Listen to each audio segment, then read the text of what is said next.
Hello दोस्तों, क्या हाल है। तारीख 4 सितंबर 2025, दिन गुरुवार, हिंदी तिथि द्वादशी और वाइल्ड लाइफ डे के रूप में मनाया जाता है, यानी राष्ट्रीय वन्य जीव दिवस। और वहीं आज की पहली बड़ी खबर आ रही दोस्तों, आज बिहार बंद का ऐलान किया गया है एनडीए की तरफ से, जो हाल ही में राहुल गांधी की वोट जोड़ो यात्रा के दौरान पीएम मोदी और उनकी माताश्री को गालियां दी गई, अपशब्द बोले गए, तो उसके विरोध में आज एनडीए बिहार बंद का ऐलान किया है। चलिए राहत भरी खबर आ गई। जीएसटी परिषद की जो 56वीं बैठक शुरू हुई, उसके फैसलों का ऐलान आखिरकार आज हो चुका है। बीती देर रात ही सरकार ने अनाउंसमेंट में कहा कि जीएसटी की इसी महीने 22 सितंबर से 2 स्लैब वाला सिस्टम लागू हो जाएगा, यानी 2 ही दरें लागू होगी, 5% और 18%। देश की वित्त मंत्री निर्मला सीतारमण बोली कि दूध, रोटी और पिज्जा, इस तरह की चीजें अब बिल्कुल जीएसटी फ्री रहेगी। सीमेंट पर भी जीएसटी टैक्स को 28% से घटाकर 18% ही कर दिया, तो इससे लोगों का मकान बनवाना भी सस्ता होगा। आखिरकार जीएसटी काउंसिल की जो बीते दिन बैठक शुरू हुई, उसमें 12% और 28% वाले स्लैब को हटाने के प्रस्ताव को मंजूरी मिल चुकी है। ये जानकारी खुद वित्त मंत्री निर्मला सीतारमण ने प्रेस कॉन्फ्रेंस में दी। उन्होंने बताया कि मौजूदा जीएसटी स्ट्रक्चर को सरल बनाने के लिए अब 2 ही स्लैब लागू किए जाएंगे 22 सितंबर से, 5 और 18% वाला। और सरकार के इस फैसले से करीब 175 तरह के आइटम्स सस्ते होंगे। हालांकि ये 5-18 के अलावा एक और जीएसटी स्लैब रहेगा। कुछ लग्जरी आइटम्स और जो तंबाकू, गुटखा, सिगरेट वगैरह ये प्रोडक्ट्स होते हैं, इन पर 40% जीएसटी लगाया जाएगा। वैसे तो ये जीएसटी मीटिंग 2 दिन होनी थी, लेकिन इसको एक ही दिन में समाप्त कर दिया गया और सरकार ने फैसलों का भी ऐलान कर दिया है। और इस जीएसटी मीटिंग की बैठक में क्या क्या हाइलाइट्स रहे, इसकी जानकारी भी आप देख सकते हैं स्क्रीन पर। अब सरकार के इस फैसले से टोटल 175 तरह के आइटम्स पर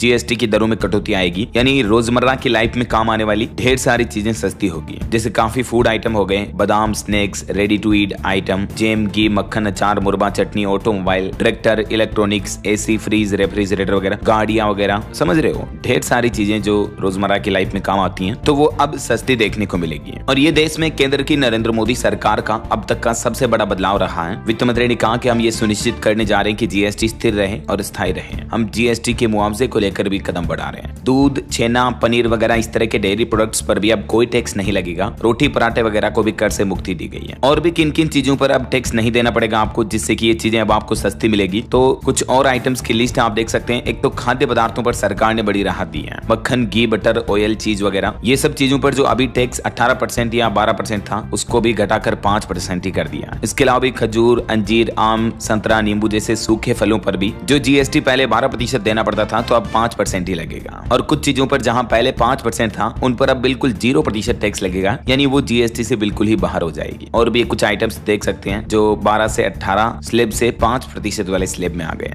और कुछ मांस, मछली और अन्य समुद्री उत्पाद, ये चीजें भी सस्ती होगी, इन पर भी जीएसटी टैक्स में कटौती हुई है। तो अभी जो नवरात्रि, दीपावली वगैरह का त्योहारी सीजन आने वाला है, इससे पहले सरकार की तरफ से आम आदमी को महंगाई से राहत देने के लिए ये शानदार फैसला लिया गया। ठीक है। और ये जो दोस्तों जीएसटी काउंसिलिंग की बैठक हुई, उधर 8 विपक्षी राज्यों की भी बैठक हुई, जिन्होंने वित्त मंत्री के सामने कई अपनी मांगे भी रखी हैं। विपक्ष की इस रणनीतिक बैठक में तमिलनाडु, तेलंगाना, पंजाब, पश्चिम बंगाल, हिमाचल प्रदेश, कर्नाटक और झारखंड जैसे राज्यों के वित्त मंत्री या प्रतिनिधि शामिल हुए। और 2500 रुपए तक के जूते, चप्पल और परिधानों पर भी जीएसटी घटाकर 5% कर दिया है। बाकी कुछ और ये डिटेल जानकारी आप देख सकते हैं दोस्तों। पहले जो टोटल जीएसटी के 4 स्लैब थे, 5, 18, 12 और 28, ये चारों घटकर अब सिर्फ 2 ही स्लैब रह जाएंगे, केवल 5 और 18। और जीएसटी में इस बदलाव के बाद अब आम आदमी को कितना टैक्स देना पड़ेगा, कितनी महंगाई से राहत मिलेगी, इस बाबत कुछ अलग अलग चीजों की टैक्स डिटेल जानकारी भी आप इस टेबल में देख सकते हैं। ओके, और चलिए दोस्तों आगे बढ़ते हैं अब अपन खबरों में। देखिए सेक्टर पर एक अच्छी रिपोर्ट सामने आ रही है कि भारत का सेवा क्षेत्र बीते 14 सालों में सबसे तेज रफ्तार से बढ़ा। बीते महीने अगस्त में सर्विस सेक्टर का पीएमआई 62.9 पर पहुंच चुका है, यानी भारत के सर्विस सेक्टर की ग्रोथ बहुत ही अच्छी रही है। बीते 15 सालों के नए हाई लेवल पर पहुंची है। नए ऑर्डर और अंतर्राष्ट्रीय मांग से सर्विस सेक्टर में यह मजबूती देखी जा रही है। और वहीं क्रिसिल की भी एक रिपोर्ट सामने आ रही है कि वित्त वर्ष 2025-26 की पहली तिमाही में $33.2 अरब पहुंचा रेमिटेंस। सेवा निर्यात में भी बढ़ोतरी हुई। चलिए अगला अपडेट देखिए। किसानों के लिए सरकार ने नया प्लान बनाया। एमएसपी पर कपास खरीद के लिए देश भर में 550 केंद्र स्थापित किए जाएंगे। गिरिराज सिंह ने समीक्षा बैठक भी की है। वहीं केंद्र सरकार का कहना है कि कृषि और प्रसंस्कृत खाद्य निर्यात वित्त वर्ष 2024-25 में 49.4 बिलियन अमेरिकी डॉलर तक पहुंचा। ये भी सरकार की तरफ से डेटा जारी किए गए। और वहीं दोस्तों सोने की महंगाई पर एक चौंकाने वाली रिपोर्ट सामने आ रही है। आईसीआईसीआई बैंक ने अपनी रिपोर्ट में कहा कि 1.25 लाख रुपए प्रति 10 ग्राम तक जा सकते हैं सोने के भाव। दरअसल बीते दिन से ये आपको पता होगा सोने के भाव में अचानक से बढ़ोतरी देखी गई। पिछले बार 18 घंटों के दौरान ही सोना 1597 रुपए और बढ़कर अभी अपने नए ऑल टाइम हाई पर पहुंच चुका है 1,06,000 रुपए प्रति 10 ग्राम। इसी साल अब तक सोना 29,859 रुपए महंगा हो चुका है, यानी लगभग 30,000। और चांदी भी अभी 1,23,000 रुपए प्रति किलो बिक रही है। 1.25 लाख के आसपास तो चांदी ऑलरेडी पहुंच चुकी है। चांदी की कीमत में भी बीते दिन 387 रुपए की बढ़ोतरी दर्ज हुई है और सोने की कीमतें भी आसमान छू रही हैं। अलग अलग कैरेट के हिसाब से गोल्ड का प्राइस आप देख सकते हैं। तो अभी जो सोना इतना महंगा हो रहा, इस पर आईसीआईसीआई बैंक ने रिपोर्ट जारी की और कहा कि इस साल 2025 के अंत तक तो सोना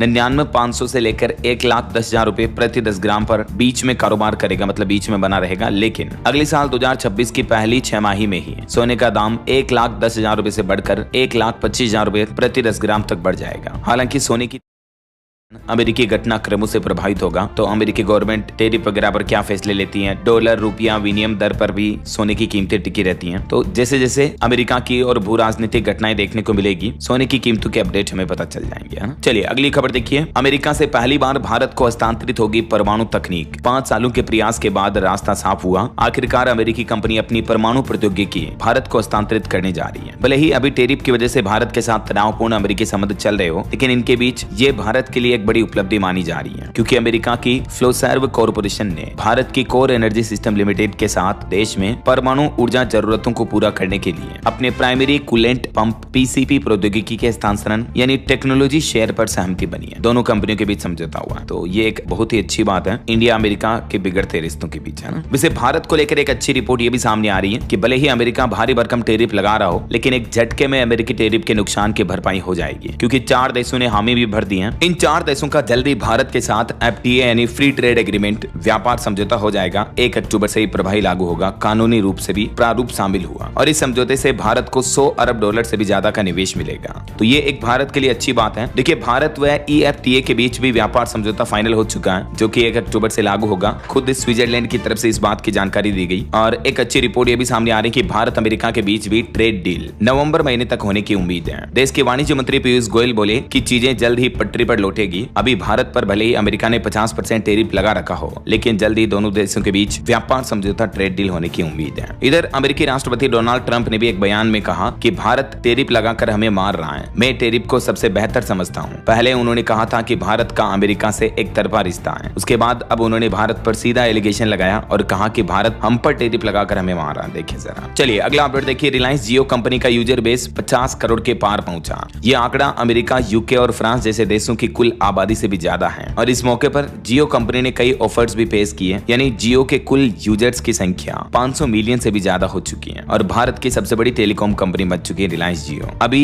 रिलायंस जियो इन्फोकॉम लिमिटेड के चेयरमैन आकाश अंबानी बन चुके हैं। चलिए अगली खबर आ रही है। दिल्ली में रोड परियोजनाओं पर खर्च होंगे 50,000 करोड़ रुपए। केंद्रीय मंत्री नितिन गडकरी ने यह बात की जानकारी दी। उन्होंने कहा कि वर्तमान में 1 लाख करोड़ रुपए के विकास कार्य चल रहे हैं और अब अगले 6 महीनों में दिल्ली में सड़क परियोजनाओं पर 50,000 करोड़ रुपए और खर्च किए जाएंगे। चलिए अगला अपडेट देखिए दोस्तों। पंजाब राज्य में जो अभी भारी बारिश और बाढ़ से हालात काफी गंभीर चल रहे हैं। इस बीच पंजाब सरकार ने राज्य को आपदा प्रभावित राज्य घोषित कर दिया है। बाढ़ की चपेट में हैं 23 जिले। देश की राजधानी दिल्ली में भी यमुना नदी ने तोड़ा 2010 का रिकॉर्ड और भी देश के कई राज्यों में भारी बारिश का अलर्ट है। मैं आपको आगे बताऊंगा पूरे मौसम समाचार विस्तार से। देखिए दिल्ली एयरपोर्ट पर भी 340 से ज्यादा फ्लाइट्स डिले हुई है भारी बारिश के हालातों की वजह से। गाजियाबाद में भी 1 मंजिल तक घर डूब गई, इतना पानी भरा हुआ है। नोएडा में भी दिन में भी मानो अंधेरा सा छा गया। तो पूरे मौसम समाचार जानेंगे आगे। फिलहाल देखिए अगली खबर। CUSB के प्रयोगशाला कर्मी डॉक्टर राजकुमार सरदार को सर्वश्रेष्ठ ओरल प्रेजेंटेशन पुरस्कार से सम्मानित किया गया। वहीं सरकारी कर्मचारियों के लिए बड़ी अच्छी खबर आई है। इस राज्य में 11% तक बढ़ गया है DA। दरअसल उत्तराखंड के मुख्यमंत्री पुष्कर सिंह धामी सरकार ने आने वाले दशहरा के पर्व से पहले राज्य सरकार के कर्मचारियों को यह बड़ा तोहफा दिया है। सरकार ने 5वें और 6ठे वेतन आयोग के कर्मचारियों व पेंशन धारकों के महंगाई भत्ते यानी DA में बढ़ोतरी को मंजूरी दे दी है और इस मंजूरी के बाद अब 5वें वेतनमान पर कर्मचारियों का DA जो पहले 455% था वो बढ़कर अब 466% हो गया है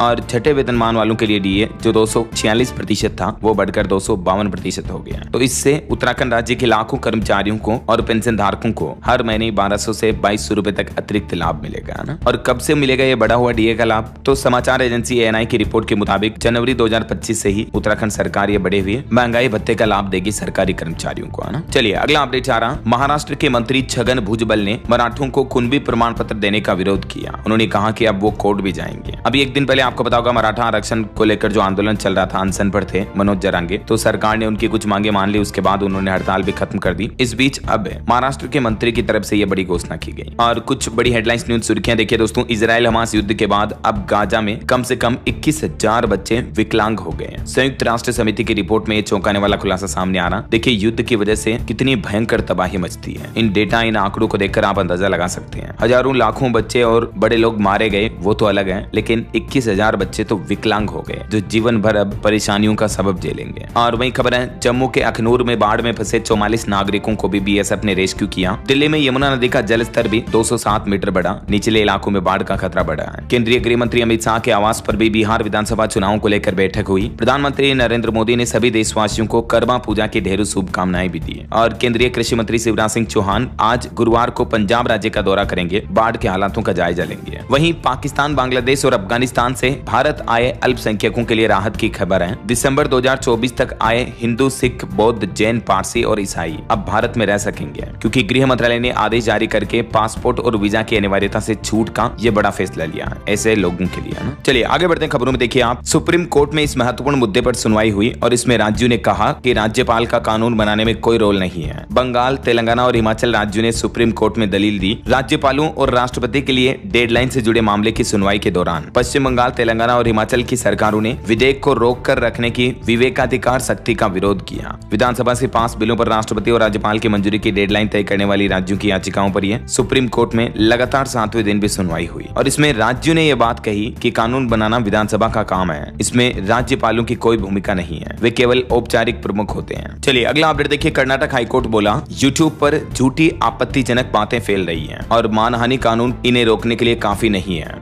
एक कन्नड़ चैनल के एडिटर को फटकार लगाते हुए कर्नाटक हाईकोर्ट ने कहा कि आजकल यूट्यूब पर कई अफवाहें और आपत्तिजनक बातें इतनी आसानी से फैल रही हैं कि इनको रोकने के लिए केवल मानहानि कानून काफी नहीं है, बल्कि सख्त कानून बनाना चाहिए सरकार को ऐसा। और एक केस की सुनवाई करते हुए सुप्रीम कोर्ट ने यह भी कहा कि बच्चे को माता पिता दोनों के प्यार का हक होता है, चाहे अलग अलग देशों में ही क्यों ना रहते हो। पिता को वीडियो कॉल करने की इजाजत दी। एक पति पत्नी के तलाक मामले में बच्चे की परवरिश को लेकर सुप्रीम कोर्ट ने माता पिता दोनों की भागीदारी अहम बताई। और देखिए मराठा आंदोलन पर एक और रिपोर्ट सामने आ रही कि आजाद मैदान से 125 टन कचरा निकला, जो कि प्रदर्शनकारियों ने 5 दिन में जमा किया था। हाईकोर्ट ने पूछा कि सरकारी संपत्ति के नुकसान की भरपाई कौन करेगा। मराठा आरक्षण आंदोलन के नेता मनोज जरांगे ने 29 अगस्त से 2 सितंबर तक जो आमरण अनशन किया था, तो उस मुद्दे को लेकर अब बॉम्बे हाईकोर्ट ने भी मनोज जरांगे को फटकार लगाई। चलिए अगला अपडेट आ रहा। आयकर अधिनियम 2025 को लेकर खबर देखिए। भारत के नए कर ढांचे की नींव रखी जा चुकी है, जो कि 1 अप्रैल 2026 से प्रभावी होगा, यानी लागू हो जाएगा। सरकार जो न्यू इनकम टैक्स बिल लेकर आ रही है उसको लेकर फाइनल अपडेट जारी किया है। जो नया वित्त वर्ष शुरू होगा 2026, उससे ही आपको ये हमारे देश में नए इनकम टैक्स के रूल्स रेगुलेशंस वगैरह देखने को मिलेंगे, है ना। चलिए खबर देखिए। आईआईटी जोधपुर के डायरेक्टर और प्रोफेसर के बीच मारपीट की घटना देखी गई। रजिस्ट्रार बोले फैकल्टी ने निदेशक पर जानलेवा हमला किया। टीचर ने भी आरोप लगाया कि मुझे मारने की कोशिश हुई।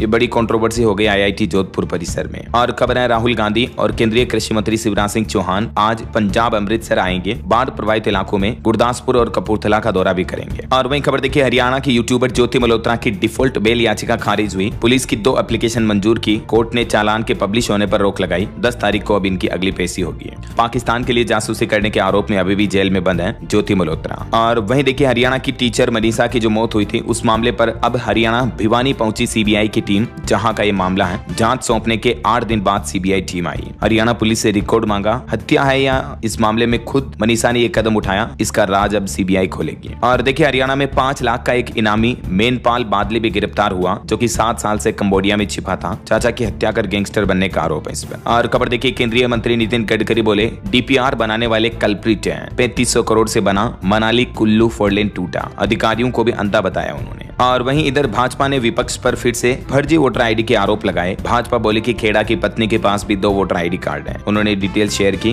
कांग्रेस नेता का नाम भी 2 लिस्ट में होने का दावा किया गया था। और तेलंगाना की राजनीति से एक और बड़ी खबर देखिए। केसीआर की बेटी कविता ने अब पार्टी एमएलसी के पद से भी इस्तीफा दे दिया। अभी एक दिन पहले आपको पता होगा उनकी मां ने खुद बीआरएस से उनको निलंबित कर दिया था। भाइयों पर भी पार्टी तोड़ने का आरोप लगाया। इस बीच अब बीआरएस नेता के कविता ने खुद ही इस्तीफा दे दिया एमएलसी पद से। चलिए अगली बड़ी खबर देखिए। महाराष्ट्र सरकार ने प्राइवेट कंपनियों में काम के घंटे 9 से बढ़ाकर 10 किए। कहा कि इससे राज्य में ज्यादा इन्वेस्टमेंट आएगा। महाराष्ट्र सरकार की तरफ से प्राइवेट कंपनियों में काम करने के हावर्स में ये बदलाव किया गया और महत्वपूर्ण बड़ा फैसला लिया है मुख्यमंत्री देवेंद्र फडणवीस की अध्यक्षता में हुई कैबिनेट बैठक में। वैसे तो ये नियम कर्नाटक, तमिलनाडु जैसे राज्यों में पहले से ही लागू है, लेकिन अब महाराष्ट्र में भी ये नया नियम लागू होगा ना। और वहीं देखिए, शीना बोरा हत्याकांड मामले पर इंद्राणी की बेटी बोली कि सीबीआई चार्जशीट में मेरे बयान फर्जी हैं। पीटर मुखर्जी के बेटू ने मां के पुश्तैनी गहने और 7 करोड़ केस चुराए। उन्होंने ये गंभीर आरोप लगाए। ये 2012 का काफी पुराना मामला है ना। और 2020 दिल्ली दंगा मामले पर भी खबर आ रही है। शर्जील इमाम और उमर खालिद की जमानत को नामंजूर किया। 9 याचिकाएं खारिज हुई। और एक बड़ा दावा किया जा रहा मीडिया रिपोर्ट्स में कि भारत को S-400 डिफेंस सिस्टम देगा रूस। रशियन अफसर बोले कि दोनों देश सहयोग बढ़ा रहे हैं। SCO समिट में मोदी बोले थे कि भारत रूस बुरे दौर में भी एक दूसरे के साथ रहते हैं। और खबर देखिए, उत्तर प्रदेश मेरठ जेल में बंद मुस्कान बोली कि मैं श्री कृष्ण जैसा बेटा चाहती हूँ। देखिए मतलब खुद के कर्म तो ऐसे कि खुद अपने पति सौरभ की जान लेकर जेल में बंद है और बेटा चाहिए कृष्णा जैसा। वैसे अभी मुस्कान 6.5 महीने की प्रेग्नेंट है, लेकिन सबसे बड़ा सवाल अभी भी यह है कि आखिर बच्चे का असली पिता कौन है, सौरभ या साहिल, जो कि मुस्कान का आशिक है। तो ये DNA रिपोर्ट सामने आने के बाद ही पता चलेगा। जांच पड़ताल अभी भी चल रही है इस मुद्दे पर। चलिए अगला अपडेट देखिए।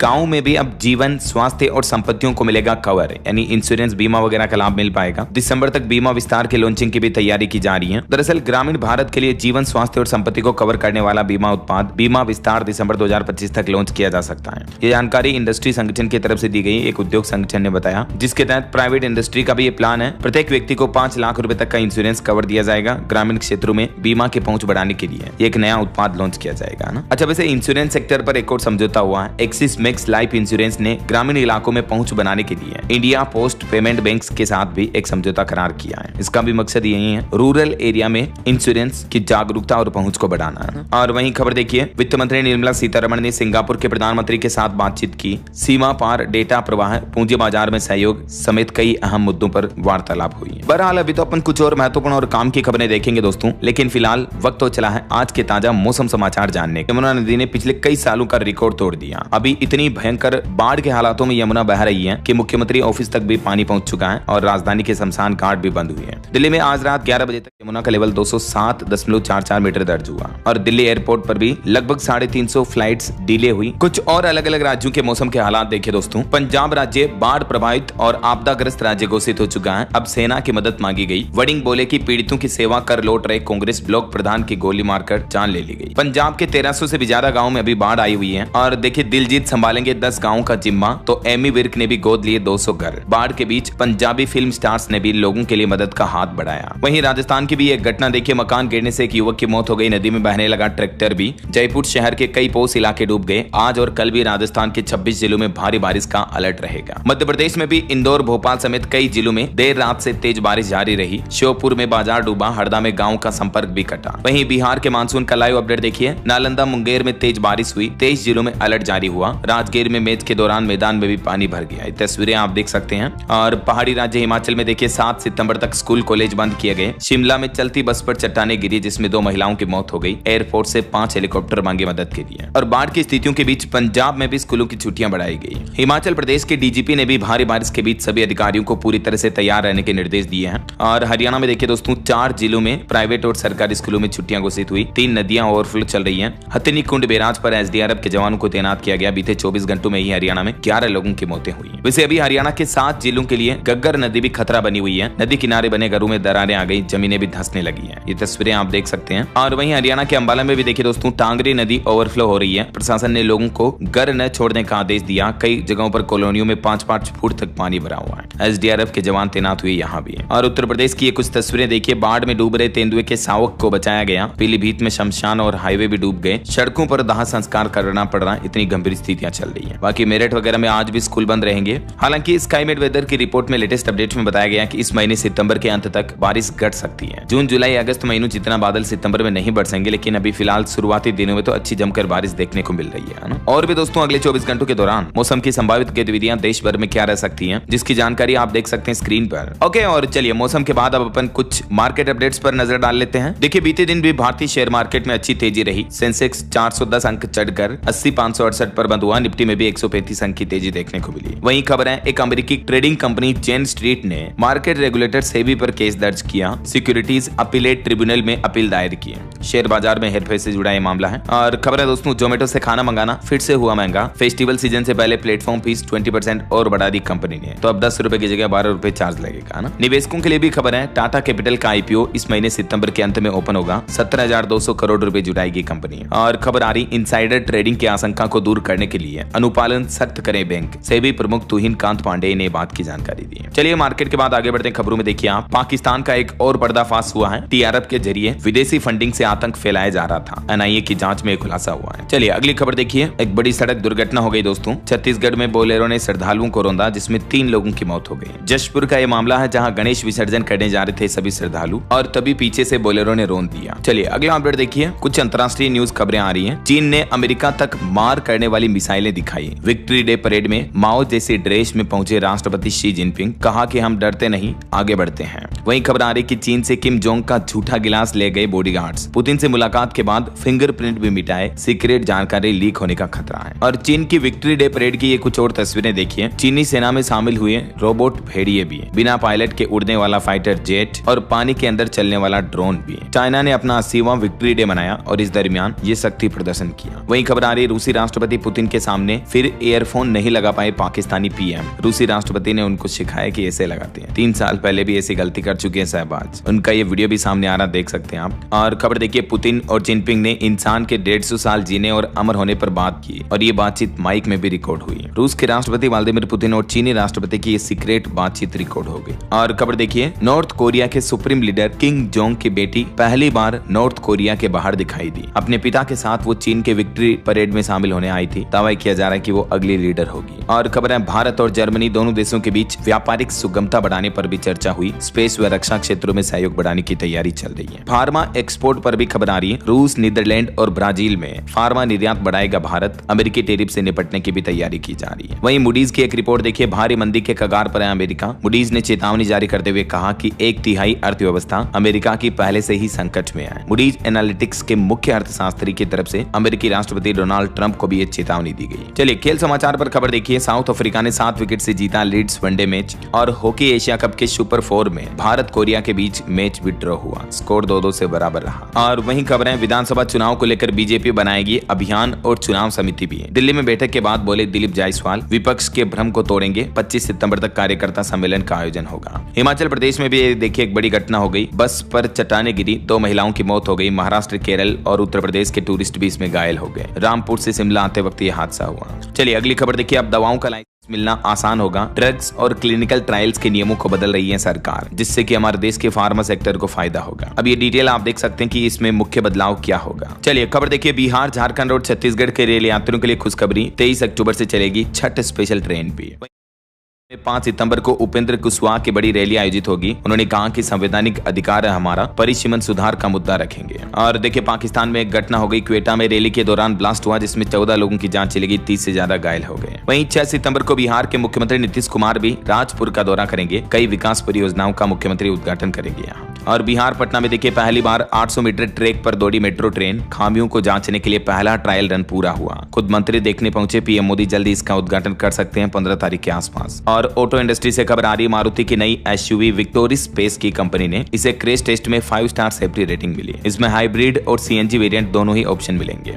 वहीं बॉलीवुड से खबर देखिए, एक्ट्रेस गौहर खान बनी दूसरी बार मां, बेबी बॉय को जन्म दिया। सोशल मीडिया पर गुड न्यूज शेयर की। और देखिए, जब बिहार के मुख्यमंत्री नीतीश कुमार गयाजी पहुंचे तो विकास पुरुष जिंदाबाद के नारे लगाए लोगों ने। उन्होंने कहा कि जनता की हर जरूरत को पूरा करेगी सरकार। यूएस टैरिफ पर एक और खबर आ रही कि भारत ने तांबे पर 50% टैरिफ को लेकर भी अमेरिका से मांगा परामर्श। जल्दी बातचीत होने की उम्मीद है। और रशियन ऑयल पर भी खबर देखिए, अमेरिका से टैरिफ विवाद के बीच भारत ने रूस से तेल की खरीदारी कम की। चीन को लेकर भी अपडेट सामने आ रहा, ब्लूमबर्ग की तरफ से रिपोर्ट जारी की गई। और वहीं देखिए दोस्तों, वैज्ञानिकों के एक शोध में चौंकाने वाला खुलासा सामने आ रहा कि पुरुषों से ज्यादा महिलाओं में होती है एंजाइटी और डिप्रेशन की समस्या। विश्व स्वास्थ्य संगठन WHO की तरफ से एक रिपोर्ट जारी की गई महिला पुरुषों के मानसिक स्वास्थ्य को लेकर। और कॉम्पिटिटिव एग्जाम पर भी खबर देखिए, दिव्यांग उम्मीदवारों के लिए कुछ नियमों में बदलाव हुआ है। अब अब ऑन स्क्राइब सिस्टम खत्म होगा। केंद्र सरकार ने दिव्यांग उम्मीदवारों के लिए आयोजित होने वाली प्रतियोगी परीक्षाओं में स्क्राइब यानी लिखने वाले सहायक से जुड़े नियम में यह बदलाव किया है और नई गाइडलाइन में अब ऑन स्क्राइब सिस्टम को चरणबद्ध तरीके से खत्म किया जाएगा धीरे धीरे ऐसा। तो अब इस बदलाव के बाद नए प्रावधान क्या होंगे दिव्यांग स्टूडेंट्स के लिए, जिसकी डिटेल जानकारी भी आप देख सकते हैं। चलिए, केंद्र सरकार की कैबिनेट बैठक में 1500 करोड़ की योजना को मंजूरी मिली। ई वेस्ट से निकाले जाएंगे कीमती खनिज, 70,000 रोजगार के अवसर भी पैदा होंगे। प्रधानमंत्री नरेंद्र मोदी की अध्यक्षता में जो कैबिनेट की बैठक हुई, इसमें सबसे बड़ा फैसला 1500 करोड़ की प्रोत्साहन योजना को मंजूरी देना रहा। ये योजना देश में ई वेस्ट और बैटरी के कचरे से कीमती खनिज निकालने की क्षमता विकसित करने के लिए लाई गई है केंद्र सरकार की तरफ से, है ना। चलिए खबर देखिए, इनसाइडर ट्रेडिंग की आशंका को दूर करने के लिए अनुपालन सख्त करे बैंक, सेबी प्रमुख तुहिन खान ने निर्देश दिए। वहीं खबर आ रही है, उत्तर प्रदेश, पंजाब समेत कई राज्यों में आज स्कूल कॉलेज भी बंद रहेंगे। भारी बारिश के चलते राज्य सरकारों ने ये फैसले लिए हैं। और उत्तर प्रदेश में आउटसोर्सिंग कर्मचारियों के लिए भी अच्छी खबर है। अब 3 साल के लिए होगी भर्ती, पीएफ से सैलरी तक कई चीजों में बदलाव होगा। मैंने आपको बताया था ना, सीएम योगी आदित्यनाथ ने कैबिनेट बैठक में कई महत्वपूर्ण फैसले लिए है ना। बीते दिन सारी डिटेल जानकारी आपको विस्तार से बताई थी। चलिए अगला अपडेट देखिए, क्रिटिकल मिनरल्स रिसाइकलिंग को भी बढ़ावा मिलेगा। सरकार ने जो 1500 करोड़ की इंसेंटिव स्कीम को मंजूरी दी, उससे ई वेस्ट के जरिए कीमती खनिज धरती से निकाले जाएंगे और हजारों लोगों को रोजगार भी मिलेगा ना। और चैट जीपीटी का एक अपडेट देखिए, भारत समेत दुनिया भर में ठप पड़ गया था एआई चैट जीपीटी, नहीं कर रहा रेस्पॉन्ड, हजारों यूजर परेशान हुए हैं। वहीं ओपन एआई ने भारत पर बड़ा दांव खेला है। 1 गीगावाट डेटा सेंटर बनाने की तैयारी की जा रही है। 5 लाख मुफ्त लाइसेंस भी बांटेगी एआई कंपनी भारत में। और सेमिकॉन इंडिया समिट के दूसरे दिन भी पहुंचे पीएम मोदी। उन्होंने कहा कि कागजी कार्यवाही घटने से चिप उत्पादन भी तेज होगा। वहीं गूगल कंपनी को अमेरिकी अदालत से बड़ी राहत मिली है। अब कंपनी को नहीं बेचना पड़ेगा क्रोम ब्राउजर, डेटा साझा करने का आदेश जारी हुआ। चलिए अगली खबर देखिए, आदिवासियों तक मेडिकल सेवाओं की पहल, छत्तीसगढ़ कॉन्टिनेंटल हॉस्पिटल तेलंगाना के बीच एमओयू संपन्न हुआ। वहीं भूटान के प्रधानमंत्री रामलला के दर्शन करेंगे। 5 सितंबर को ऐतिहासिक दौरा होगा उनका कल। अयोध्या में खास तैयारियां भी शुरू हुई। और गृह मंत्री अमित शाह ने ऑपरेशन ब्लैक फॉरेस्ट के सुरक्षा बलों को सम्मानित किया। 31 नक्सलियों को ढेर किया था इन्होंने।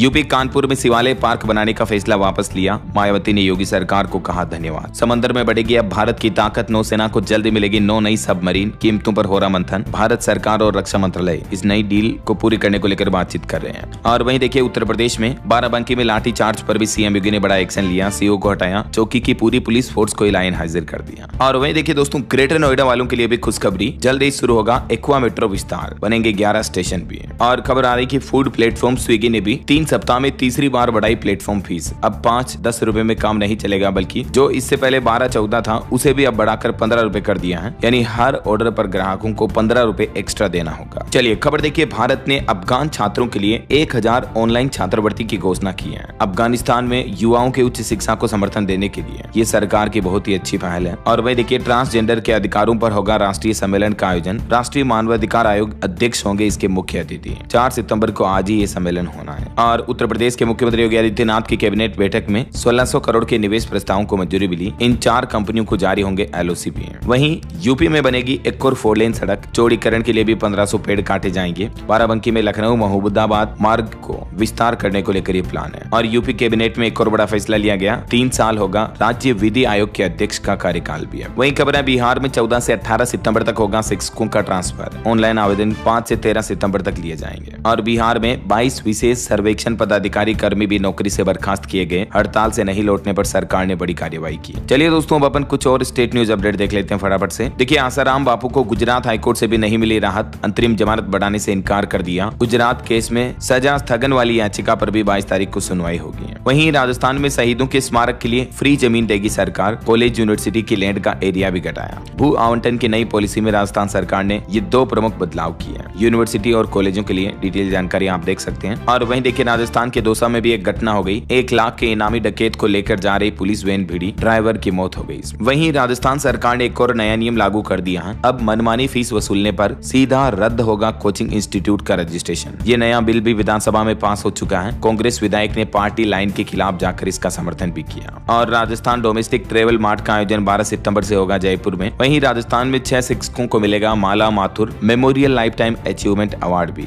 राजस्थान एमएसएमई संवाद 2025 में जुड़े इंडस्ट्री के दिग्गज। और देखिए, मध्य प्रदेश के भोपाल में क्रिएटर समिट का आयोजन हुआ। 6 कंटेंट क्रिएटर जिन्होंने अपने शौक को प्रोफेशन में बदला। एमपी अनूपपुर में भी 5 सितंबर को मिलाद उन नबी पर जुलूस होगा। प्रशासन ने गाइडलाइंस जारी की। और खबर है, अब 2 बार होगी सीबीएसई की 10वीं की बोर्ड परीक्षा। 30 सितंबर तक तक स्कूलों से मांगे LOC। और इसके लिए अपार ID मैंडेटरी होगी। फॉर्म भरने में हुई गलती तो साल होगा खराब। और छत्तीसगढ़ रायपुर में भी देखिए दोस्तों, गणेश विसर्जन और ईद के मौके पर डीजे और पटाखे बजाने पर बैन रहेगा। मतलब डीजे बजाने और पटाखे फोड़ने पर 8 सितंबर को झांकी निकलेगी। वहीं छत्तीसगढ़ में NHM कर्मचारियों का 16वां दिन हो गया, अभी भी हड़ताल जारी है। बलरामपुर में संविदा प्रथा के विरोध में शव यात्रा भी निकाली कर्मचारियों ने। वहीं छत्तीसगढ़ के बीजापुर में गृह मंत्री अमित शाह ने ऑपरेशन ब्लैक फॉरेस्ट में शामिल जवानों को सम्मानित किया। मैंने आपको बताया था अपडेट। और देखिए छत्तीसगढ़ के रायपुर की तरह दुर्ग में भी नो हेलमेट नो पेट्रोल कानून लागू हुआ। यानी पेट्रोल पंपों पर अब आपको तभी फ्यूल दिया जाएगा जब आप हेलमेट लगाकर जाओगे, समझ रहे हो। और छत्तीसगढ़ से दिवाली छठ पर भी 4 और स्पेशल ट्रेनें चलेगी। वहीं उत्तर प्रदेश से एक और बड़ी खबर आ रही, दरोगा भर्ती 2021 के अभ्यर्थियों का निरस्तीकरण रद्द किया। हाईकोर्ट ने सरकार से कहा कि 3 महीने के अंदर अंदर भर्ती करवाई जाए। इलाहाबाद हाईकोर्ट ने यूपी सरकार को निर्देश जारी किया। और देखिए भारत डीप टेक 2025 की दिशा में यूपी से आगे बढ़ेगा। सीएम योगी ने कानपुर में एक कार्यक्रम के आयोजन में कहा कि पिछले 11 सालों में हमने भारत को बदलते देखा है।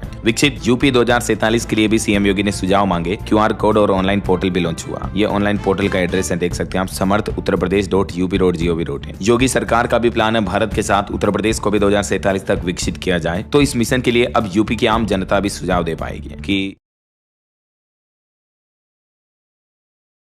दिन अयोध्या भी पहुंचे सीएम योगी। हनुमानगढ़ी में हनुमान जी के दर्शन किए। महंत हेमंत दास ने उनको प्रतिमा और सोल भी भेंट किए। वहीं उत्तर प्रदेश में हाउस टैक्स में अब 30 सितंबर तक 10% तक की और छूट मिलेगी। लखनऊ में बनेगा आधुनिक लॉजिकल पार्क। दिल्ली में अमित शाह की बैठक हुई। 243 सीटों पर सम्मेलन करेगा NDA। बिहार में अमृत भारत स्टेशन योजना के तहत 6 रेलवे स्टेशन बनकर तैयार हुए। वहीं बिहार के मानसून से खबर देखिए, बेतिया से दिख रहा नेपाल का हिमालय पर्वत। आज भी 11 जिलों में ऑरेंज और 12 जिलों में येलो अलर्ट रहेगा बिहार में। 11 सितंबर के बाद बिहार में फिर से भारी बारिश की चेतावनी है। और 13 सितंबर को बिहार में लोक अदालतों के जरिए सालों पुराने मामलों को सुलझाया जाएगा। 15 सितंबर तक बिहार में ABVP का सदस्यता अभियान भी चलेगा। झारखंड में भी बादल और बारिश का दौर जारी है। पूर्वी पश्चिमी सिंहभूम समेत 5 जिलों में भारी बारिश का ऑरेंज अलर्ट जारी है। झारखंड सरकार ने भी 67 प्रस्तावों को मंजूरी दी। और झारखंड में शिक्षक दिवस के मौके पर 3 साल बाद अब फिर राजकीय शिक्षक पुरस्कार शुरू किए सरकार ने। झारखंड की कैबिनेट बैठक में भी बीते दिन 67 प्रस्तावों पर मुहर लगी कुल। और पंजाब में बाढ़ के हालातों के बीच राघव चड्ढा ने बड़ा ऐलान किया, सांसद निधि से 3.25 करोड़ रुपए देंगे वो। और स्टूडेंट राजनीति से बड़ी खबर देखिए, पंजाब यूनिवर्सिटी चंडीगढ़ में पहली बार ABVP प्रेसिडेंट बना। शाद के अस्मित वाइस प्रेसिडेंट बने और SOPU के डागर सेक्रेटरी का चुनाव भी जीते। चंडीगढ़ स्थित पंजाब यूनिवर्सिटी में ये छात्र संघ चुनाव के नतीजे आ चुके हैं। और खबर है, हरियाणा को मिली 200 MBBS की सीटें। मंत्री आरती राव ने लिखा था लेटर भी। एक हरियाणवी महिला की साहस भरी कहानी देखिए जरा। हरियाणा की लेडी टीचर बनी heavy vehicle driver. Car touch होने पर माफी मांगनी पड़ी। 35 दिन में बस और ट्रक चलाना सीखा। इनकी जिंदगी एक फिल्म की स्टोरी की तरह बदल गई। हरियाणा के पलवल जिले की रहने वाली लेडी टीचर प्रीति राहुल मलिक अपने आसपास के इलाके की पहली ऐसी महिला है जिनके पास हेवी ड्राइविंग लाइसेंस है। मतलब ये कार वगैरह कोई भी बड़ी गाड़ी भी चला सकती है ना। वहीं पंजाब में बाढ़ के हालातों पर केजरीवाल के निर्देश पर राहत सामग्री भी भेजी गई। और उत्तराखंड में देखिए, हरिद्वार कुंभ मेला 2027 की तैयारियां 2026 अक्टूबर तक पूरी करें। मुख्यमंत्री पुष्कर सिंह धामी ने अधिकारियों को सख्त निर्देश भी दिए। और एजुकेशन पर अपडेट चाह रहा दोस्तों, बिहार में 10वीं बोर्ड रजिस्ट्रेशन की लास्ट डेट बढ़ चुकी है। इस पोर्टल से आवेदन कर पाएंगे स्टूडेंट।